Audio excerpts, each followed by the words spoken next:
Okay, this is Doug with Doug's Projects. The cap and the rotor and spark plug wires and the spark plugs. And one of the reasons why I'm doing this is it's a new vehicle to me. But the other reason that I'm doing this is that I do have a bit of a misfire. And whenever I get the distributor cap off, I'm going under the assumption that y'all know to remove the wires and how to label things. You can see that I do have number 1 and number 8 plug wires labeled on the distributor, and the top of the wires themselves have been labeled number 1, number 8, see 1843, and I forget the exact thing, but it's 1843. My page turned. Anyways, there it is, 1843. I'm shaking. Where is it? There we go. 1843 6572. And I'll get back with you when I get the distributor cap off to show you something that needs to be checked. Thank you. Anyway, here at the distributor, you have, let me get that out of the way, you have the rotors off. And this little critter right here is the mechanical advance, which is at the right underneath the rotor. And you see that little bit of a wobble that it's got in it? Right there, see how it wobbles back and forth just a little bit? That's probably going to be my misfire. After you go so far, it actually hits the spring loads, so you don't want to be hitting the spring loads. But I've discovered that if you've got a bit of a wobble in a distributor like this, you're going to have a misfire. I've checked the cap and rotor. Now, the rotor itself, you see the gray scoring right here? That might be my misfire as well. This brown is from the rust on the mechanical advance, and I don't see anything else on this rotor that gives me an indication of any type of arcing. That's from the carbon at the bottom of the distributor cap, and this tip looks real good too. I don't see nothing inside the distributor cap to indicate any type of carbon scoring that would indicate that the spark is jumping. So I'd be willing to bet, now I'm going to put her back together because right now I don't have another distributor, but I'd be willing to bet that I'm going to have to replace that distributor in order to stop my misfire that I have. And I'll let you know at the end of this video. Thank you. Okay, spark gap on this particular engine. The gentleman I bought this truck from said that whenever he replaced the 283 with the 350, he replaced it with a 350 from 95 or 96. Anyways, it's a pretty standard 295 horse 350, and I've been real happy with her.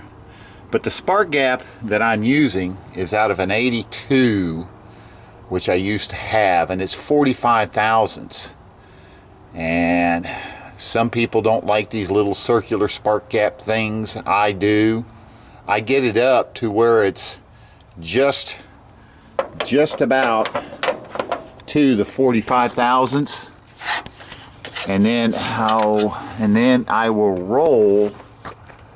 You can see it's just about up to the 45 thousandth there, which is right there, and then I will roll the spark plug off at 45 thousandths.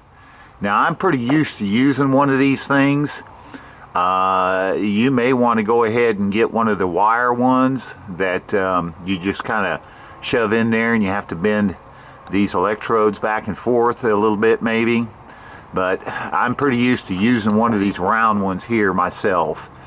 I'm quite happy with how they work. The other thing is that I use Autolite spark plugs.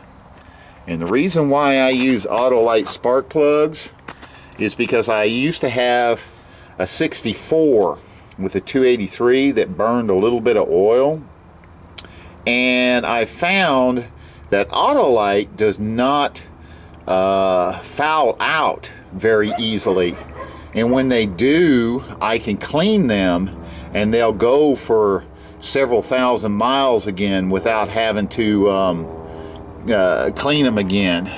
So I can go a pretty good distance. I also happen to use the next highest heat range up. These are supposed to be 45s. This 145 is the next highest heat range up from the 45s. The reason why I do that is that it helps in the burning of the fuel. It also helps keep plugs from fouling.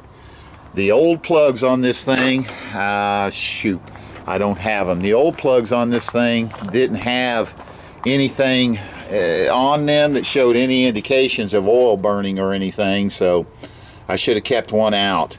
They all look pretty normal. Okay, one more thing I forgot to make mention of. I do use Antiseize. If you have aluminum heads, you have to get the silver Antiseize. The reason why is that I had at one point in time at 82, and I had a plug seize up in it. Fortunately, it did not destroy the threads on the head, but I had a dog of a time getting that one plug out, and the threads on the plug itself were gnarled, but I was able to hand thread the new plug in.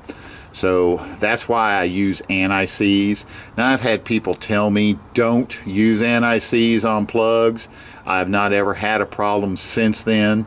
So that's why I use Antiseize. Now, a trick for installing new plugs. On these older vehicles, even newer ones that's got air conditioning, and this truck came with air conditioning, which I will fix one of these days. The last plug back there, number 8 cylinder, is a dog of a plug to get to. One of the things that I found is you go in through the wheel well, and you can actually get, and I don't have the plug in there, so you may not be able to see it, but you can actually get to that plug through the wheel well here, and it's a whole lot easier. You use a 6-inch extension and a 3-inch extension that has a wibble wobble on it. They're not quite square like a normal extension on it, and that it allows it to offset itself just a little bit so that you can get to that plug. You start the plug in there and just go ahead and leave the plug socket on, and then you can pop this thing on from underneath here, and it allows you to put that plug all the way in real easy rather than having to fight your way around all that air conditioning stuff. This is how you put these Accel ACCEL wires together, and the reason why I got these Accel wires is because they come with a long boot like that one that goes on the plug itself, and that particular boot will allow the headers, will allow everything to clear the headers instead of trying to snake these off underneath the headers, these angled boots off underneath the headers. So let's set this camera down, and we're going to attempt again to show you how to do these Accels. They come already pre-cut, and all you got to do is pull that off. You have the center conductor right there, and you have the cap that's going to go onto the plug. Fold that center conductor, and you can fold the stress bands over as well. Now you want to put this center conductor so that it is sitting down in the bottom, right in the bottom, right there. So you put it on, and you see the center conductor is on the bottom of this wire, right there. Okay, let's see if I can turn that where I can see myself better. Right there. You want to get it up. There's a little neck right here, and you want to get it up to where the spark plug wire is up against that neck. Now they do make a fancy tool for turning these, and I have one. I just can't find it right now. But you can use a regular old pair of wire stripping crimping pliers. This is for crimping wires on automotive wires. It does have a spot that it says for crimping ignition wires right here. However, it doesn't do exactly what it's supposed to do. You put it at an angle and you squash one side just a little bit, and then you put it at an angle, and what you're trying to do is just carefully roll this down so it's biting in just a little bit to the insulation, so that way it grabs a hold.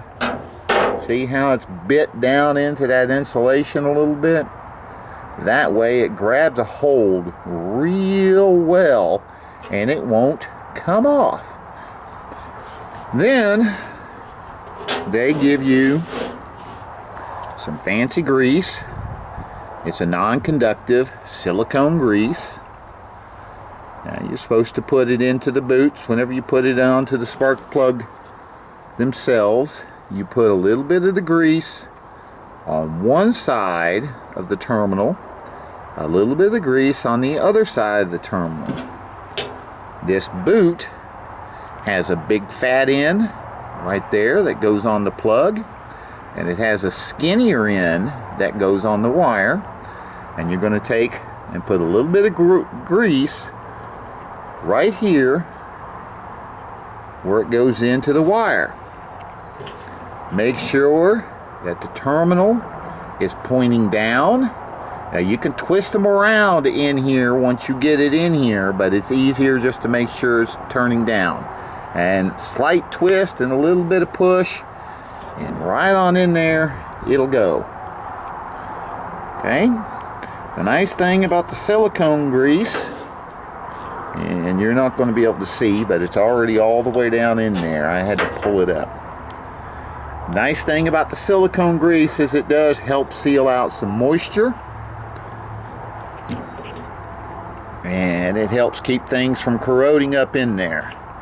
So that's how you put together these Accel spark plug wires that come not completely put together. All the plugs and plug wires are in, and what you want is you want to make sure you get some of these plastic separators, or you can buy the ones that mount onto the bolts that hold down your valve covers.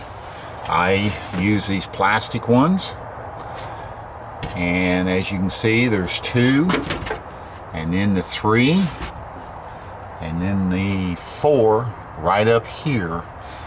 And this wire just kind of holds it up. I need to make myself something a little bit better than that, but for right now it'll hold it up, because I'm going to be putting headers in there, and I'm not too sure whether I'm going to mount something up off the header there or what.